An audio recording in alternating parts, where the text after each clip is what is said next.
Welcome to Greer's Rod Shop. I'm Trey, and in this episode, I'm going to begin disassembling the Mustang. There are many parts that need to be replaced, either from damage or age, and tearing down the car will let me investigate all those rusty areas that I know are lurking in there. First up is removing the fuel tank, and then the interior so I can see the extents of any rust damage in the rear of the car.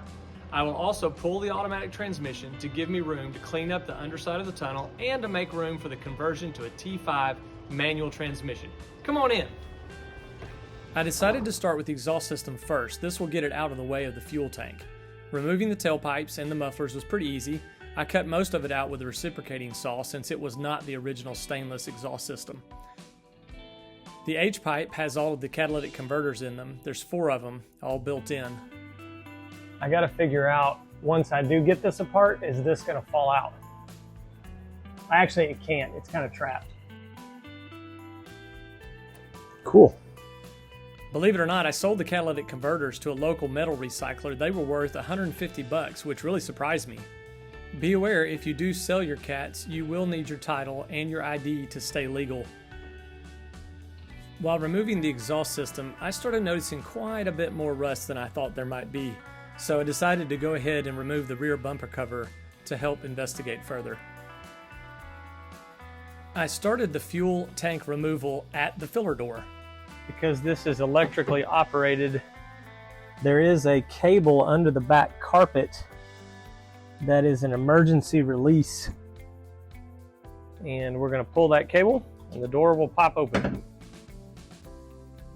After the fuel filler was disconnected, I moved on to the fuel filter and the fuel line connections. It took quite a bit of work with the connections to get them apart. The years were not kind to the lines, but persistence and patience won the struggle. And I will admit, I did end up just cutting one of the lines since they're all going to be replaced. Here is the simple little plastic color-coded fuel connection release tool that you would need to remove these type of filters. If you had a car full of gas, you would want to release the pressure at the fuel rail up front. It's a little Schrader valve. But mine hasn't run in 20-something years, so I didn't really have to worry about fuel pressure. I positioned my transmission jack under the tank while I removed the electrical connections and the tank straps. Then I slowly lowered the tank, checking for any connections I missed, and there was a couple. There was a foam insulator sheet between the top of the tank and the bottom of the spare tire well, and it was stuck pretty good, so I had to use a pry bar to carefully release the two. With the tank out, I could see the rusty areas and some holes much better. The fuel tank and lines will get replaced with brand new because they were full of all kind of nasty, gross sludge from years of just sitting. I removed the interior so I could continue my investigation. I unbolted the front seats and labeled any wires that I found. The console was next to come out, lots of wires in here to unplug and label. In front of the shifter there is this little outline picture of the Mustang and has little LED indicator lights that come on to show you if you have any tail lights or headlights out or any other kind of warnings. Very cool and very high tech from the 80s. Back seat is next, pretty straightforward, but I did have to figure out that it was held in with 2 bolts down low and just some clips at the top. There was all sorts of weird stuff under the seat, so I vacuumed out real good. Carpet came out next, and it was real easy. I cut it into sections with a utility knife to make it more manageable. With the back seat and the carpet out of the way, I got a good look at the rust in the floor pans, a bit more than I was expecting. So we've got some pretty good floor rot right over here. You can see the floor, see the ground.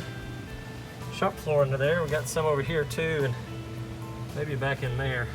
Next, I removed the side panels in the rear that cover the quarter window mechanisms and the speakers so I could get to the seat belts, and also so that I would have them out of the way for repairing the rust.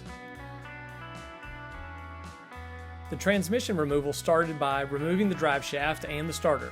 There is very little room to work around the starter, so that took some creative tactics and several different socket extension combinations to get to all the bolts.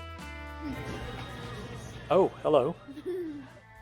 After the starter, I removed all the electrical connections and linkages to the transmission. The mistake I made was not draining the transmission first, thinking I was getting rid of the transmission, I could do it later. But after I removed the drive shaft, fluid kept running out of the tail shaft, usually right onto my shoes. I positioned the jack and fastened the safety chains around the transmission. I left the transmission cross member attached to the transmission for now. Then I wiggled and guided the transmission loose from the motor and lowered it down. And that's it.